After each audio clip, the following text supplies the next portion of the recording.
Hello दोस्तों, बात करने वाला हूँ एमटीएस नोटिफिकेशन जो कि एसएससी ने निकाल दिया है। बात करेंगे सबसे पहले दोस्तों एसएससी में पोस्ट कौन कौन सी हैं। मल्टीटास्किंग पोस्ट और हवलदार की पोस्ट पे इस बार एसएससी ने वैकेंसी निकाली है। हवलदार जो कि सीबीआईसी एंड सीबीएन में निकाली गई हैं और इसके लिए अलावा एमटीएस की पोस्ट्स निकाली गई हैं दोस्तों। अगर बात करें हम ऑनलाइन एप्लीकेशंस की तो 22/3 से लेके 30/4 तक हम एप्लीकेशन अप्लाई कर सकते हैं। रिसिप्ट 30/4 तक लास्ट एप्लीकेशन आपकी ली जाएगी और आपके लिए इसके लिए ऑनलाइन पेमेंट के लिए आपको 2 दिन का समय अलग से दिया गया है। 2 मई तक आप फीस जमा करवा सकते हैं ऑनलाइन, और अगर आप चालान के द्वारा फ़ीस जमा करवाना चाहते हैं तो आपको अलग से 3 दिन दिए जाएंगे। आप 3 तारीख तक फ़ीस जमा करवा सकते हैं, 3 मई तक। इसके बाद आपका पेपर 1 होगा। अगर बात करें तो वो जुलाई में होगा। अभी कोई एग्ज़ाम डेट नहीं दी गई है। और इसके बाद पेपर 2 की भी कोई एग्ज़ाम डेट नहीं दी गई है। इसको बाद में आपको वेबसाइट पे चेक करना पड़ेगा। बताएं दोस्तों, एसएससी ने आपको करेक्शन के लिए और ऑनलाइन पेमेंट के जो चार्जेज है उनके करेक्शन के लिए भी एक डेट दी है। आप 5 मई से लेकर 9 मई तक उनमें अंदर करेक्शन कर सकते हैं। बात करेंगे दोस्तों वैकेंसीज़ की, तो अभी एमटीएस के अंदर कोई भी वैकेंसीज़ नहीं बताई गई हैं। 2, 3, 4, 5 कितने हज़ार हैं तो इसको बाद में इंटीमेट किया जाएगा। और हवलदार की जो है वो है 3603। आपको सीबीआईएन में बता दें, सीबीआईएन होता है central board of indirect taxes and custom. ये एक डिपार्टमेंट है रिवेन्यू के मिनिस्ट्री ऑफ फाइनेंस के अंदर। और एक सीबीएन इसके अंदर भी पोस्ट्स हैं, तो ये है सेंट्रल ब्यूरो ऑफ नारकोटिक्स। इसके अंदर आपको हवलदार की पोस्ट दी जाएगी। बात कर लेते हैं रिजर्वेशन की। तो रिजर्वेशन में आपको ये अलग अलग दिखाए गए हैं, आप इसके अकॉर्डिंग जा सकते हैं। इसके बाद नेशनलिटी, आप एक इंडिया के सिटीजन होने चाहिए, नेपाल के हो सकते हैं, भूटान के हो सकते हैं, और कुछ और अलग से कंडीशन दी है, आप इनको पढ़ लेंगे। एज लिमिट दोस्तों दी गई इसमें 18 से 25 ईयर। एमटीएस के लिए 18 से 25 है।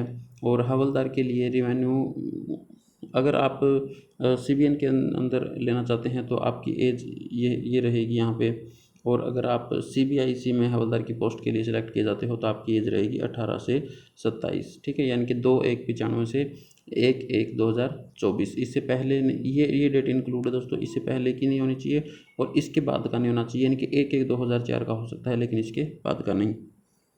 इसके बाद एज रिलैक्सेशन दिया गया है। एससी और एसटी के कैंडिडेट को 5 साल का एज रिलैक्सेशन मिलेगा। ओबीसी के लिए 3 साल का है। पीडब्ल्यूडी अनरिजर्व्ड के लिए ये 10 साल रहेगा। पीडब्ल्यूडी ओबीसी के लिए 13 years, PWD SC ST 15 years. इसके बाद एक्स सर्विसमैन अलग अलग डेफिनेशन के अकॉर्डिंग यहाँ पे रिजर्वेशन दिया गया है। नेक्स्ट चलते हैं दोस्तों हम इस पर। आपको बता दें अप्लाई आप यहाँ से कर सकते हो। अगर हो सका तो मैं डिस्क्रिप्शन में लिंक भी दे दूँगा, आप वहाँ से डायरेक्ट अप्लाई कर पाएंगे। इसके बाद एप्लीकेशन फ़ीस दोस्तों, जनरल और ओबीसी के लिए ₹100 यहाँ पे एसएससी ने फ़ीस मांगी है। आप ऑनलाइन ऑफलाइन जिस भी मोड से चाहेंगे फ़ीस जमा करवा सकते हैं। इसके अलावा विमेन कैंडिडेट की SC ST OBC PWD ex serviceman किसी के लिए कोई भी चार्जेस नहीं होंगे। ठीक है,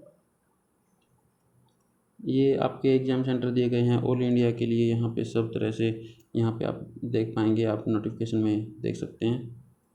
इसके बाद दोस्तों बात करेंगे स्कीम ऑफ एग्जामिनेशन में क्या क्या रहेगा। आपके 25 क्वेश्चन आएंगे। 25 जनरल इंग्लिश से पूछे जाएंगे। General intelligence, reasoning, numerical aptitude और जनरल अवेयरनेस से 25 क्वेश्चन पूछे जाएंगे। अगर इन 100 क्वेश्चन के लिए हम बात करें तो 90 मिनट्स यहाँ पे मिलेंगे। और जो रीचेबल पर्सन है उनको 120 मिनट यानी कि 30 मिनट्स अलग से दिए जाएंगे। यहाँ पे दोस्तों एसएससी आपसे नेगेटिव मार्किंग भी ले रहा है 0.25 मार्क्स के लिए। अगर आप एक क्वेश्चन गलत करते हैं तो आपके 0.25 मार्क्स काट लिए जाएंगे। यानी कि अगर आप एक क्वेश्चन टोटल गलत करते 4 क्वेश्चन गलत करते हैं तो आपका 1 नंबर एसएससी के द्वारा काट लिया जाएगा। ठीक है, बात करें दोस्तों सेकंड पेपर की। जो भी फर्स्ट पेपर में क्वालिफाई करेंगे उनको सेकंड पेपर के लिए एलिजिबल माना जाएगा और उनको 45 मिनट्स के अंदर एक एसे और एक लेटर इंग्लिश के अंदर लिखना होगा। लेटर की जगह या ऐसे की जगह एक प्रीसिस आपको देखने को मिल सकती है। तो दोनों 25-25 नंबर के होंगे, यानी कि टोटल 50 मार्क्स का आपका पेपर सेकंड होगा। उसके अंदर आपको 40 मिनट मिलेंगे, 45 मिनट्स मिलेंगे और 45 मिनट्स के अंदर आपको करना होगा। जो डिसेबल पर्सन रहेंगे उनके लिए 60 मिनट का अलग से वक्त दिया जाएगा, यानी कि टोटल 60 मिनट यानी कि 15 मिनट्स अलग से उनको दिए जाएंगे। ग्रुप सी की पोस्ट रहेंगी दोस्तों और ये आपका टोटली सिलेबस है। मेरे ख्याल से ऐसा कोई भी चैप्टर इसके अंदर नहीं होगा जो कि ना दिया हो। मैक्सिमम सब कुछ मैथ्स में, जनरल इंटेलिजेंस में, अवेयरनेस में, इंग्लिश में सब कुछ यहाँ पे है। इसके अलावा दोस्तों हवलदार के लिए जो CBIEC और CBN में PET फिजिकल एफिशिएंसी टेस्ट दिया गया है, यहाँ पे मेल कैंडिडेट को 15 मिनट में 1600 मीटर की रेस क्लियर करनी होगी और 30 मिनट के अंदर 8 किलोमीटर की साइकिलिंग होगी, जबकि वहीं फीमेल के लिए 20 मिनट में 1 किलोमीटर की रेस लगाना अनिवार्य है और 25 मिनट के अंदर 3 किलोमीटर की साइकिलिंग करना अनिवार्य है, जिन भी कैंडिडेट्स को हवलदार CBIEC डिपार्टमेंट में ज्वाइनिंग लेनी है। इसके अलावा दोस्तों हाइट का क्राइटेरिया यहाँ पे दिया गया है 157.5 सेंटीमीटर दिया गया है यहाँ पे, और चेस्ट की अनएक्सपेंडेबल 76 सेंटीमीटर, मिनिमम एक्सपेंशन 5 सेंटीमीटर होना यहाँ पे ज़रूरी है। फीमेल कैंडिडेट के लिए 152 सेंटीमीटर हाइट और 48 किलोग्राम वेट यहाँ पे दिया गया है। अगर आप गढ़वाली हैं, आसामीज, गोरखाज हैं, इन कैंडिडेट्स की अलग से 2 kg वेट का यहाँ पे दिया गया है। मतलब इन कैंडिडेट के लिए आसामीज, गोरखाज यहाँ पे रिलैक्सेशन कुछ दिया गया है PET फिजिकल एफिशिएंसी टेस्ट में। ठीक है दोस्तों, तो ये आपका मेन जो MTS के रिगार्डिंग आपको बताया गया है। डॉक्यूमेंट्स आपके दिए हुए यहाँ पे आधार कार्ड, ड्राइविंग पैन, जो भी है आपको पता ही होता है कौन से डॉक्यूमेंट्स होते हैं। तो ये आपके लिए कुछ इन्फॉर्मेशन थी दोस्तों। अगर अच्छी लगे तो लाइक करना।